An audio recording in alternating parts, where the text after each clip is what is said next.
أعوذ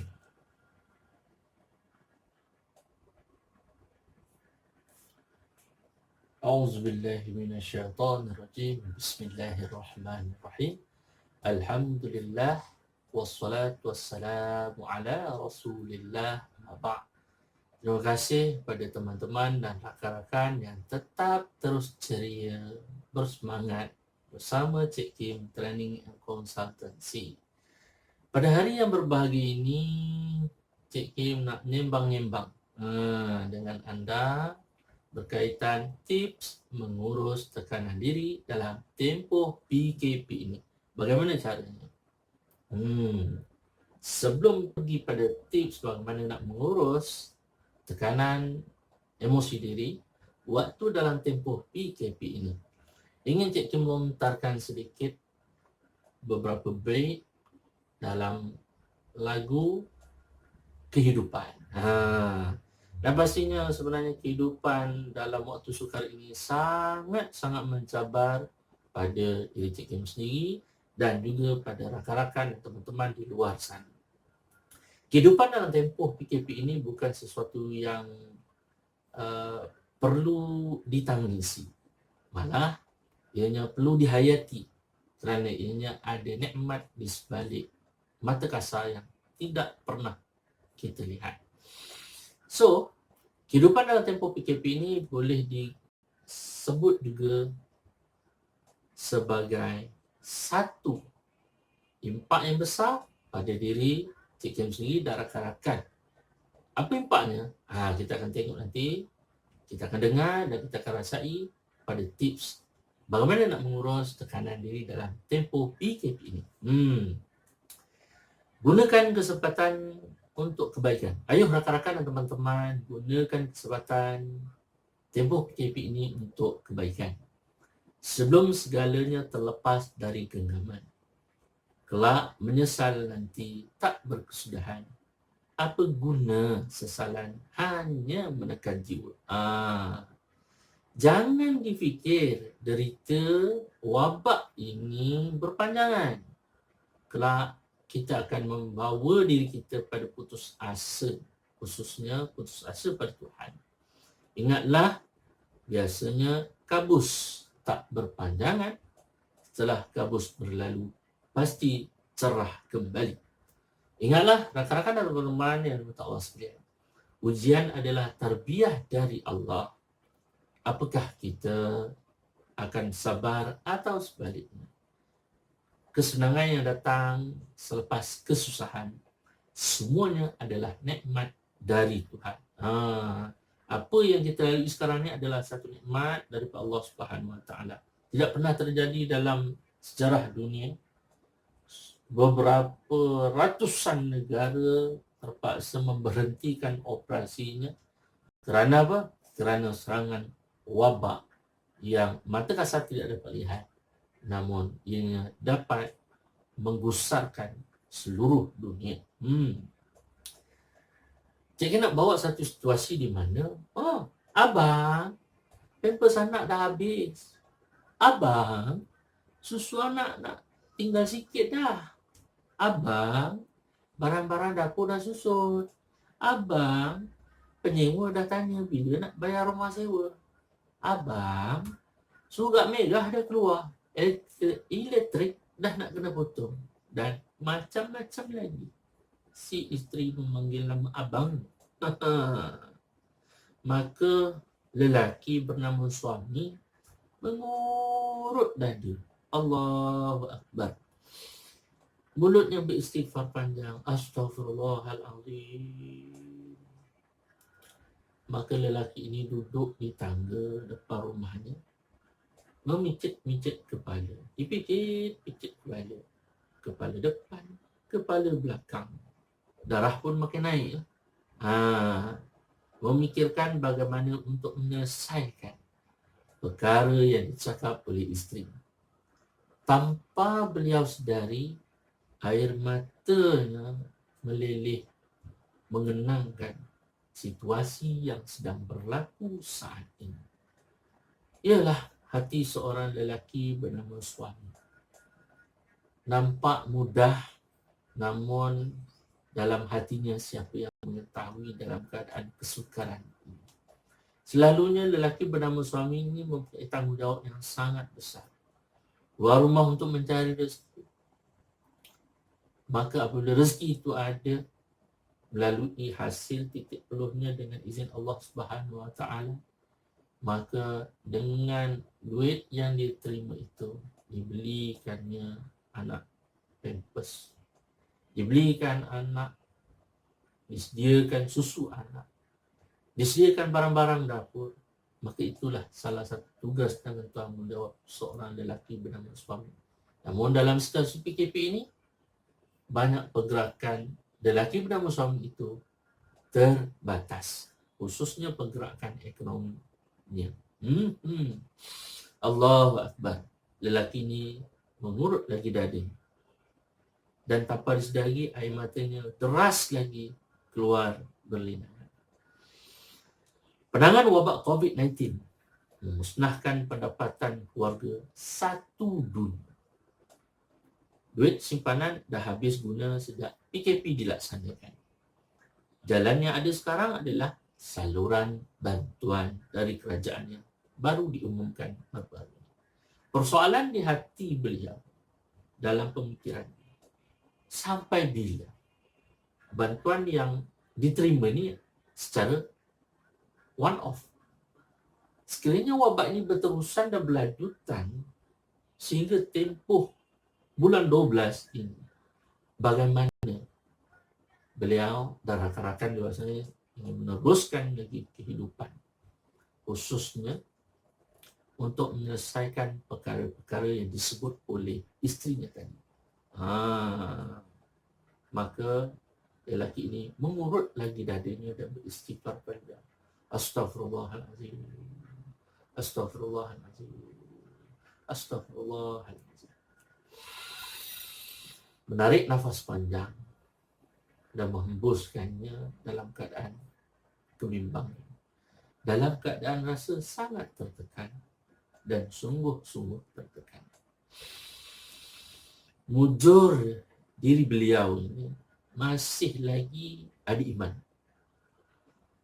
Apa yang beliau telah pelajari dahulu pada zaman kanak-kanak di sekolah agama, ustaznya pernah berpesan bahawa tak kala berada dalam situasi getir seperti ini, ujian Tuhan pada umat dunia ini perlu dinikmati.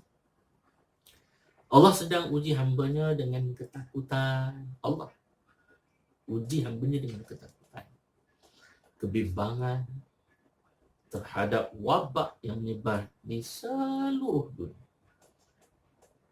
Apa yang dalam fikiran dan hati serta perasaan lelaki ini yang masih muda imannya adalah jangan sesekali difikir derita ini akan berpanjangan. Kerana apa? Kerana bila difikir, sangat-sangat difikir tentang wabak-wabak ini berterusan ke atau bagaimana, ianya boleh mengundang rasa putus asa pada Allah Subhanahu Wa Taala.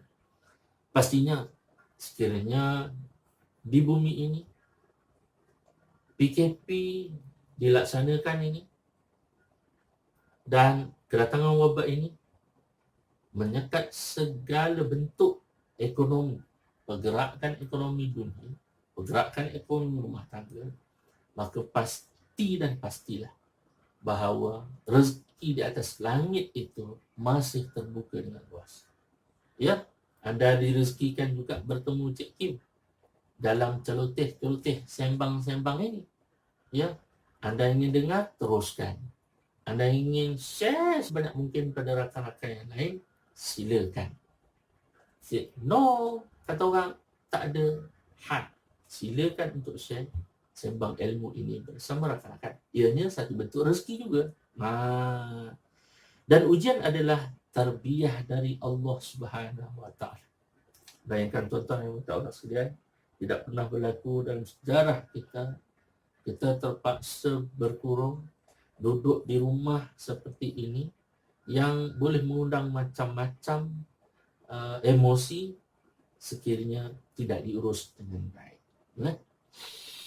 Maka waktu ni Allah nak lihat kita, apakah kita ada dalam keadaan kesabaran atau sebaliknya.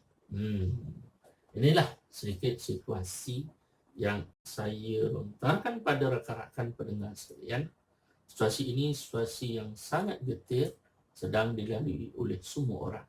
Tidak kira sama ada dia pengusaha kedai runcit, tidak kira sama ada dia pengusaha taska, tadika. Ada juga rakan-rakan saya yang dalam bidang pengurusan tadika terpaksa tutup dia punya operasi selepas membayar semua gaji-gaji siapa? Gaji-gaji pekerja dia. Gaji dia sendiri pun kosong, tak ada. Maka akhirnya dia buat keputusan tutup semua operasi taskah. Allah.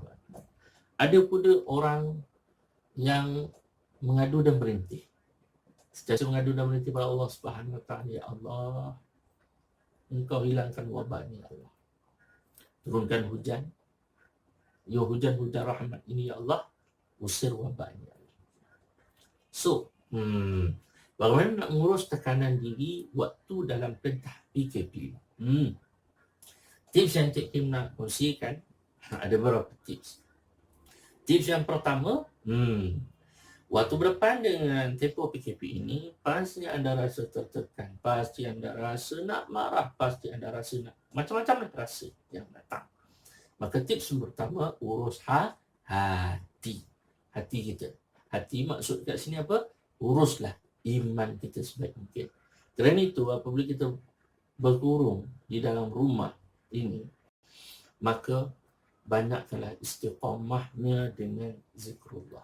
Tidak kira apa zikir yang tuan-tuan amalkan, tetap terus berzikir. Kerana ianya mengenyangkan perut kita. Ini adalah makanan rohani akhir zaman, tuan-tuan. Mengingat wabak ini seperti saya melihat ianya di hujung-hujung akhir zaman. Maka bila hujung akhir zaman ini, hati kita perlu dijaga. Tips utama tadi saya sebut, hati perlu dijaga dengan cara amalan zikir-zikir. Istiqamahkan. Mungkin sebelum tidur atau waktu tidur lelap mata, zikirlah apa yang anda ingin zikirkan sebagai makanan perut rohani kita. Antaranya yang boleh saya berikan adalah selawat Fatih, pembuka segala rahsia besar yang Allah berikan. Mungkin mata kasar kita tak nampak, mata zahir kita Allah celitkan untuk nampak sesuatu yang boleh memberi bantuan waktu kekangan ekonomi ahli keluarga kita sekarang. Itu tips yang pertama. Urus hati, urus iman kita dengan sebaik mungkin. Tips yang kedua, urus pemikiran diri. Ya, gunakan sebaik mungkin pemikiran diri ini, cepat-cepat alihkan pandangan yang negatif itu kepada positif. Contoh, selalu kalau kita dengar teriakan, tangisan ataupun ragam anak-anak di rumah, maka apa boleh buat? Dulu kalau kita dengar, kita rasa nak marah. Tapi sekarang ni dalam tempoh PKP ni, bila kita mendengar, ya, adik membuli abangnya, abang membuli adiknya, adiknya membuli akaknya, ya, ragam anak-anak itu adalah satu warna-warni kehidupan dalam tempoh PKP ini berlangsung. Mungkin kita tak akan nikmati. Selepas PKP ini berakhir, mungkin suara riuh rendah anak-anak kita tak dapati lagi. Mungkin lah ya. Tips yang ketiga, urus emosi diri sebaik mungkin. Selepas pemikiran, diurus emosi diri dengan sebaik mungkin dengan cara sedar akan perubahan-perubahan emosi diri yang berlaku pada diri kita. Dan tips yang keempat, yang terakhir daripada Cik Kim adalah urus tingkah laku diri. Lakukan aktiviti yang memberi manfaat pada ahli keluarga. Contoh, ada dalam ahli keluarga kita mungkin sukar nak membasuh pinggan, mangkuk dekat dapur. Maka dalam tempoh PKP ini, trainingkan diri untuk basuh pinggan, mangkuk, bagi bersih di ruangan tempat kita punya apa? Dapur. Ya, janganlah berumbuk-umbuk, tuan-tuan, tak elok. Kerana apa? Kerana ianya mengundang satu bau yang tak menyenangkan dalam rumah. Ya. Boleh juga menggunakan Fizikal kita dengan cara apa? Dengan cara mengemas rumah, keluarlah peluh kita. Lakukan aktiviti-aktiviti yang simple-simple yang mengeluarkan peluh. Jagai fizikal kita. InsyaAllah dengan 4 tips yang Cik Kim berikan ini, mudah-mudahan kalian semua sejahtera mental kalian. Prestasi diri berganda. Wabillahi taufiq wal hidayah. Wassalamualaikum warahmatullahi taala wabarakatuh.